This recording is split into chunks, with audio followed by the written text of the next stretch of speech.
Vamos con nuestro segundo invitado. Le damos la bienvenida al abogado Luis Fernando Molina. Él es asambleísta de la Revolución Ciudadana y vamos a hablar sobre el proyecto de ley de solidaridad nacional. ¿Cómo está, abogado? Gracias por aceptar esta entrevista aquí en Ecuador en Directo. Bienvenido. Buenos días a todas y todos los que nos siguen a través de Ecuador en Directo. Un gusto estar en este espacio. Gracias, abogado. Bueno, le han cambiado de nombre nuevamente a la ley. ¿Por qué le cambian de nombre? Ya dos veces creo que le han cambiado de nombre. 2 veces le cambian de nombre porque hasta ahora el gobierno no logra decirle al país realmente cuál es el objetivo de este proyecto de ley. En primer lugar, planteó una lucha contra las economías criminales cuando se dio cuenta de que no estaban orientadas a las economías criminales. Ahora lo llama Ley de Solidaridad con las Fuerzas Armadas. Y es que el problema de todo no está en el título, sino está en el contenido. Y la mayor parte de reformas que plantea el gobierno en nada tienen que ver a una económica urgente, no tienen que ver con materia económica para el país, sino que apuntan a cambios en los procedimientos penales sobre todo procedimientos penales y en temas de seguridad. Entonces, esta ley que no debió haber sido tratada por la económica urgente, tratan de disfrazarlo a través de las donaciones para que pase y se trate en 30 días. Estos son temas de seguridad que, mire, le doy un anticipo ahí. El día de mañana la Asamblea Nacional va a debatir este proyecto de ley de inteligencia que emitió la Comisión de Seguridad, presidida por Inés Alarcón, y yo ahí sí ya tengo dudas, porque ahora yo no sé qué es lo importante. El sistema de inteligencia y contrainteligencia que plantea esta ley que vamos a debatir el día de mañana en el Pleno, ¿cómo esto va a entrar articulado al bloque de seguridad? ¿Qué va a primar los sistemas de seguridad de inteligencia de la policía, de las Fuerzas Armadas? Vamos a ir hacia el bloque de seguridad, es decir, tenemos una fanesca de institucionalidad en donde todo le apunta a la seguridad y lo que menos se hace es la prevención y la erradicación del crimen organizado. El problema de la inseguridad en este país, el gobierno quiere hacerle creer a la población que es por falta de leyes.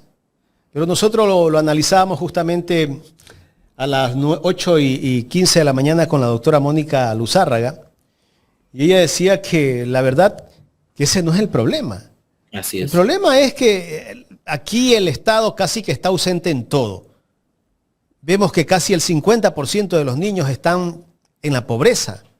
El 20% de los niños en desnutrición infantil.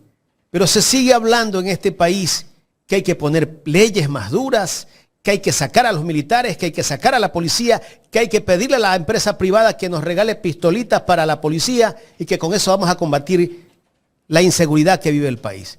¿Usted cree que es así? A ver, mire, 2 cosas. Primero, mire la prioridad que tienen no para nosotros, sino para el gobierno, la prioridad que tienen niños, niñas y adolescentes en creer que la Comisión de la Niñez es menos importante en la Asamblea Nacional. Primero, ahí están las prioridades, eso no se tapa con agasajos. Está claro que para el gobierno la niñez y la adolescencia no es prioritario. Y en segundo lugar, a mí me parece importante un tema. Mientras no exista una política de seguridad, el país no sepa dónde, el gobierno no trace las líneas de una verdadera política de seguridad preventiva, punitiva, reparatoria, no vamos a tener nosotros una solución a la crisis de crimen organizado que vive el país. Mire, en el periodo de transición de Daniel Noboa, se le aprobaron 8 leyes urgentes económicas en la Asamblea Nacional. Una para prevenir el lavado de activos, otra para combatir el conflicto armado interno, otra con la que nos subieron el IVA en 3 puntos para para la dotación a la fuerza pública y el mejoramiento de la infraestructura en el combate al crimen organizado y la inseguridad. Mi pregunta es, estos 3 proyectos, solo le digo 3 de los 8, estos 3 proyectos han sido evaluados por el mismo bloque gobernista. El Código Integral Penal se modifica cada 6 meses y ya las penas se han incrementado, se han hecho imprescriptibles los delitos de crimen organizado y eso finalmente no resuelve el problema estructural de la inseguridad en el país. Ahora nos hablan de combate al crimen organizado y resulta que cuando nosotros planteamos alternativas para combatir las verdaderas economías criminales, entonces ahora lo cambian a solidaridad con las Fuerzas Armadas. ¿Sabe cuál es la mejor solidaridad que se puede tener con las Fuerzas Armadas? Con dos elementos. Primero, una depuración urgente de la policía y de los militares, porque han existido casos de policías y militares detenidos vinculados al crimen organizado. Entonces necesitamos depurar la Policía Nacional. Y el segundo elemento es asignarle los recursos correspondientes a la policía y a las Fuerzas Armadas. No estamos hablando de indultos anticipados, estamos hablando de darle dignidad, pero sobre todo las herramientas necesarias a la policía para el combate al crimen organizado. Entonces ahí vemos que cuando nosotros comenzamos a hablar de esto, comenzamos a hablar, por ejemplo, de que las economías criminales están enquistadas a través del lavado de activos y que el lavado de activos, según el GAFI, no según la Revolución Ciudadana, según el GAFI, en el 2023 tiene que ver con controles que debe hacer el sistema financiero, los bancos, tiene que ver con el combate a la minería ilegal y tiene que ver con las estructuras empresariales que deberían ser responsabilidad de la Superintendencia de Compañías. Cuando vemos que estas son las fuentes de las estructuras criminales y las fuentes de financiamiento y el proyecto de ley nada dice de eso, entonces creo que la ciudadanía tiene claro que este proyecto de ley debe ser en realidad o debe cumplir un objetivo que no sea únicamente estos procedimientos simplificados que a mí realmente me aterran. No sé si usted vio este video que circuló en redes sociales de un allanamiento que se hizo buscándole a un presunto delincuente y resulta que el delincuente no era, se equivocaron. Justamente, ¿no? sí. Imagínense si eso se hace sin la ley, sin esta ley, que les da indultos y amnistía. Que te pueden incluso hasta matar ahí adentro de tu casa. Por supuesto, porque ahora resulta que cuando 2 o 3 personas para el bloque de seguridad sean objetivos militares, porque consideran con un informe que son objetivos militares, entonces tienen la posibilidad no solo de procesarte en 20 días y sentenciarte 22 años, sino que tienen la posibilidad del uso de la fuerza letal. Y si a eso le sumamos las observaciones de un legislador que ahora hace gala de haber cambiado la detención por la aprehensión y dice que eso mejora la redacción o mejora la ley, es mucho más preocupante, porque bajo la detención, ¿qué es lo que pasa bajo la detención? Necesito que lo haga un policía con orden de juez competente. La aprehensión la puede hacer cualquier ciudadano. En flagrancia. Significa que cualquier miembro del bloque de seguridad me determina que soy un objetivo militar, mañana me hace una aprehensión, porque no tiene que ser policía, y entre mi aprehensión y la disposición a un juez pasan 48 horas que voy a estar incomunicado, que no saben lo que va a pasar. Entonces yo no sé de qué hacen gala aquellos que dicen que la aprehensión es mejor que la detención con fines investigativos. Ahora, después de ese primer debate, ¿qué continúa, asambleísta? Buenos días. Perdón, Carla. ¿Cómo está? Buenos días. Lo que corresponde ahora es el tratamiento del segundo debate. El día de hoy está convocada la Comisión de Desarrollo Económico para tener algunas comparecencias, sobre todo del Consejo de la Judicatura. Tengo entendido que lo está así y evidentemente deberá tratar entre ello las observaciones. Esperamos que hemos presentado como bloque, hemos presentado 37 artículos, hemos presentado 2 disposiciones generales, 9 disposiciones transitorias, trabajado por todo el bloque de la bancada de la Revolución Ciudadana para contribuir a una ley que verdaderamente combata la economía criminal. ¿Significa entonces, asambleísta, que ustedes esperan que esas 37 observaciones hechas por ustedes en conjunto como bloque sean tomadas en consideración en este debate de la comisión? Nosotros estamos a favor de una ley que combata la economía criminal y eso significan las propuestas que hemos planteado. ¿Qué partido político o qué bloque legislativo podría oponerse, por ejemplo, a la posibilidad de que el sistema financiero utilice tecnología emergente, como dice el GAFI, para la detección de los lavados de activos, para encontrar el origen y los beneficiarios finales?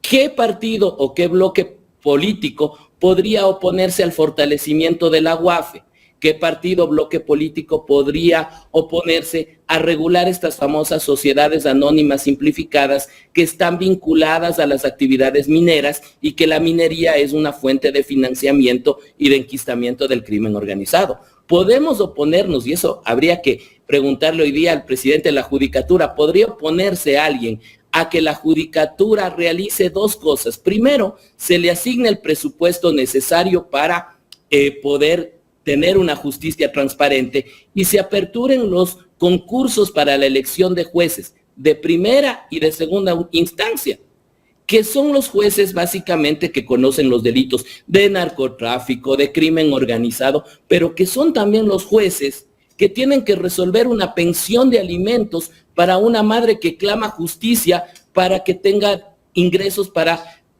la sostenibilidad de sus hijos, de un trabajador que busca que su conflicto laboral se resuelva, de una mujer que busca justicia víctima de violencia de género. Entonces, estos han sido para nosotros temas prioritarios que lo hemos planteado y que, insisto, en un debate político maduro no debería haber oposición de ningún bloque político y parlamentario. Asambleísta, esta ley involucra también a estas empresas o a estas corporaciones que para el gobierno dicen ayudar para paliar el crimen organizado, ¿no? Con donaciones, y ellos a cambio pues van a recibir mejores regalías en función de la deducción de impuestos. ¿Esto realmente beneficia al Estado? Lo conversábamos anteriormente. ¿Beneficia al Estado que estas corporaciones tengan deducciones beneficiosas para ellos en función de su impuesto a la renta? Mire, a nosotros nos preocupa ese articulado de las donaciones por los mismos elementos que le acabo de exponer. ¿Cómo vamos a garantizar que esas donaciones no sean un mecanismo de evasión tributaria? Y el GAFI ha dicho que las fuentes de financiamiento del crimen organizado también es la evasión de impuestos. ¿Cómo vamos a garantizar que no se trate de empresas vinculadas al crimen organizado? ¿Cómo vamos a garantizar que no se trate de empresas de papel que lo que hagan sea precisamente buscar mecanismos de lavado de activos? Es decir, este tema de las donaciones me parece, por decirlo menos, irresponsable. Pero hay un tema importante que nos decían expertos en defensa nacional en los talleres que nosotros tuvimos y que suena lógico, ¿no? Dice, mire, y de pronto no estoy con los términos adecuados, pero me dice, mire, en todo país existe una marca, es decir, una marca de armamento, una clase de armamento destinado para la fuerza pública, para militares y para policías. Si yo dono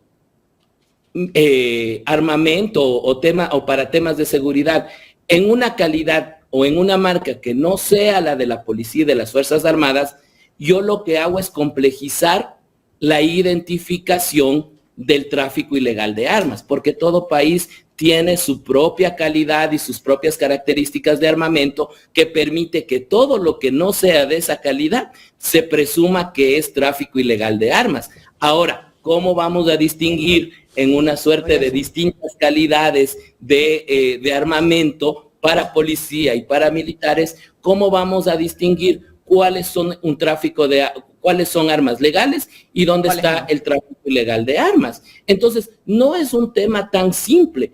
Si es que el día de mañana, en lo más simple, se dona por decir una pistola. Esa donación de esa pistola va a requerir, ¿qué va a requerir? Mantenimiento, una calidad de balas, es decir, toda una serie, una cadena de situaciones que deben hacer o garantizar aquello.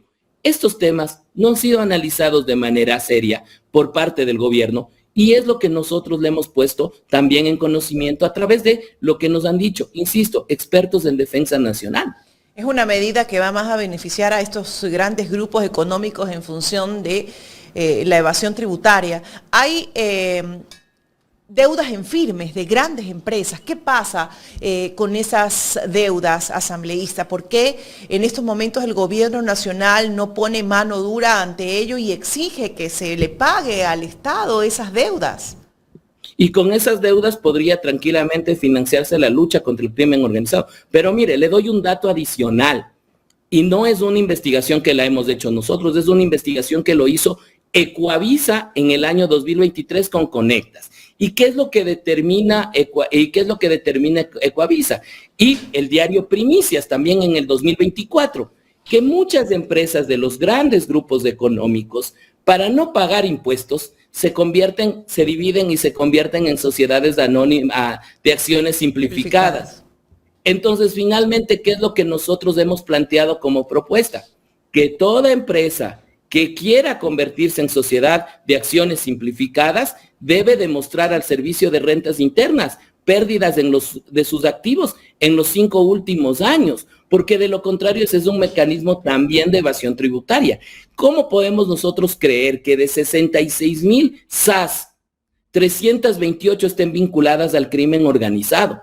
Estos son temas que debería ser parte de un encadenamiento de control entre el sistema financiero, la UAFE, la Superintendencia de Compañías, la Superintendencia de Bancos, la Fiscalía y la Administración de Justicia. Y para eso se requieren 2 palabras que son importantes: voluntad política del gobierno para llevar a cabo un plan de seguridad. Asambleísta, ustedes como bloque más o menos han tomado una decisión de cómo será su votación final, dado que ustedes ya han presentado, pues como usted decía, algunas propuestas para que sean incorporadas en este proyecto.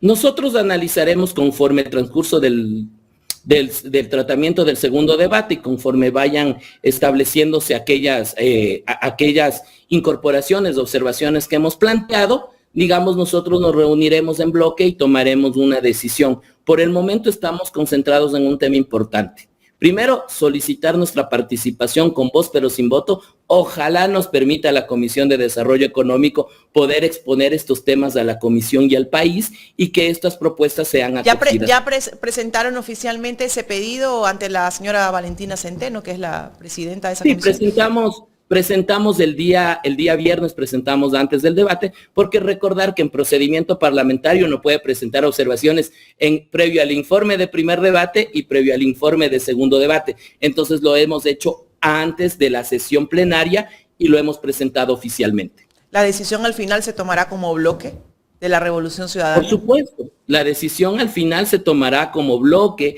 en conjunto, en decisiones que permitan ser coherentes con el mandato que nos dieron el 44% de los ciudadanos en las urnas. Muy bien. Jaime. Asambleísta, ¿se ha considerado dentro de este proyecto de ley el fortalecimiento de la UAFE? Sí, se ha considerado el fortalecimiento de la UAFE a través de 2 mecanismos. El primero, acoger las recomendaciones del mismo GAFI, que ha planteado que la unidad de análisis financiero debe utilizar inteligencia artificial, nuevas tecnologías, y ha sugerido el blockchain como una manera para la investigación y la prevención temprana del lavado de activos. Hemos también establecido la obligatoriedad como sujetos a reportar semestralmente sus movimientos a las empresas vinculadas o cuyo objeto social sea la minería ilegal y los sectores estratégicos. Y adicionalmente a eso, hemos planteado la necesidad de que en la UAFE exista una unidad especial de análisis, detección y prevención de la minería ilegal, que a pesar de que tiene una vinculación indirecta con el lavado de activos, es la fuente también de financiamiento del crimen organizado. Aquí está incluido el control de lavado de activos a través del sistema financiero. Por supuesto, hemos incorporado una disposición que le obliga al sistema financiero en un plazo correspondiente de que puedan implementar estas tecnologías emergentes. Tenemos conocimiento que 2 bancos ya lo han hecho desde hace algún tiempo, pero la idea de la propuesta es precisamente que todo el sistema financiero nacional y el de cooperativas de ahorro y crédito incorporen este sistema para la identificación y prevención del lavado de activos. Porque el gobierno anunció con bombos y platillos la identificación de los grupos de delincuencia organizada que lavan dinero, que venden la droga y todo, que son 22 o 23 grupos, pero no identifica cuáles son los bancos que lavan ese billete, pues, porque resulta que la banca tiene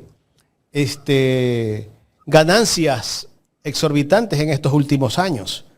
Y el sistema financiero, la reactivación económica no existe.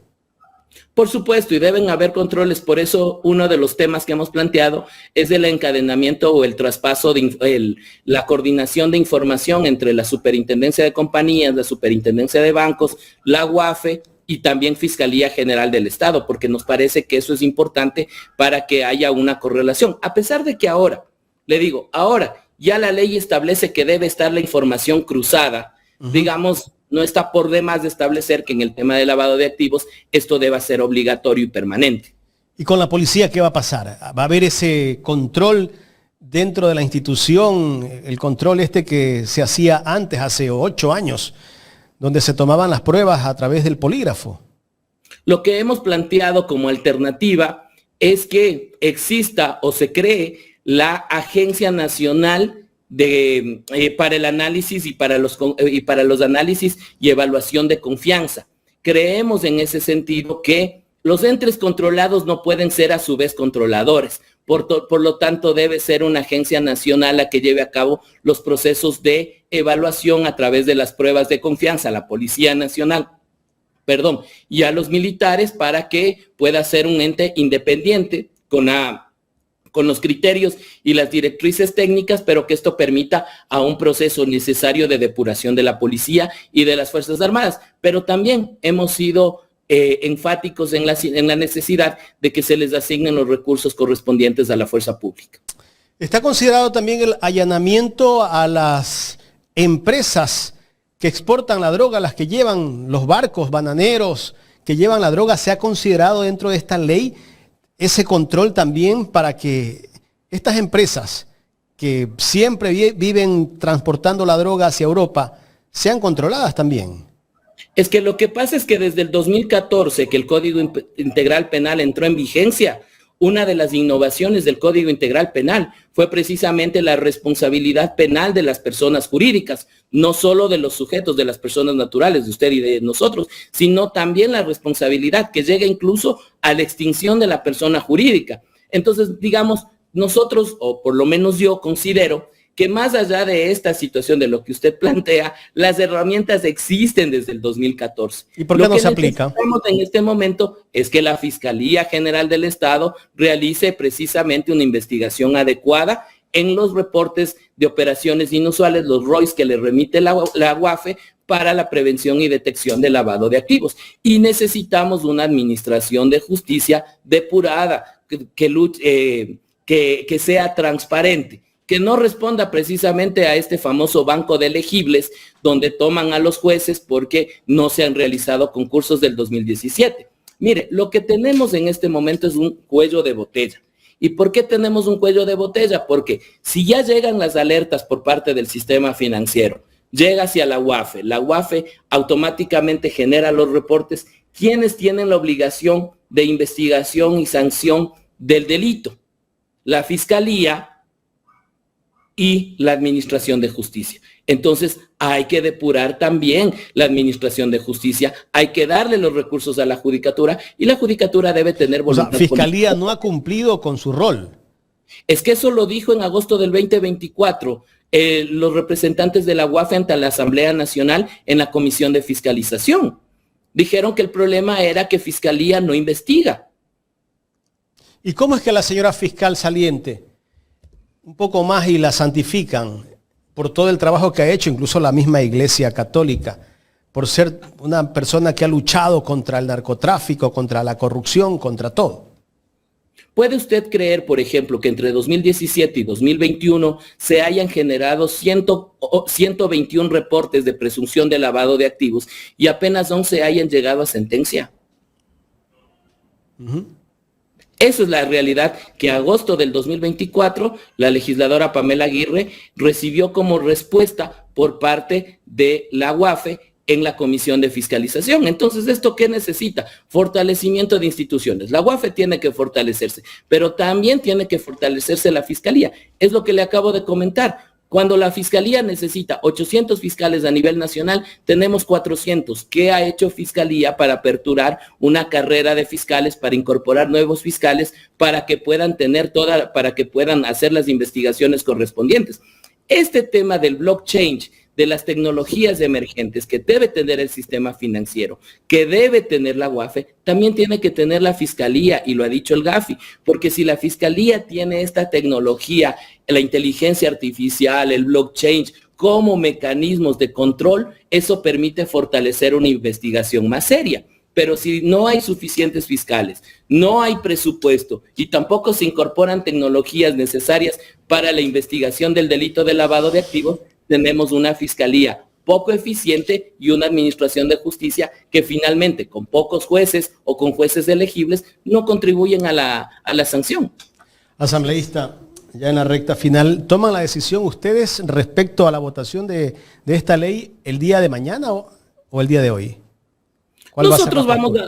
Nosotros vamos a continuar trabajando y tratando. En este momento también hemos solicitado que se nos permita la participación en la Comisión de Desarrollo Económico. Vamos a ver cómo avanza la Comisión de Desarrollo Económico. Hemos dicho y lo hemos ratificado. Somos una oposición propositiva que toma decisiones en conjunto, no por intereses nacionales y por una agenda legislativa, y nosotros analizaremos el enfoque para tomar la decisión previo al segundo debate.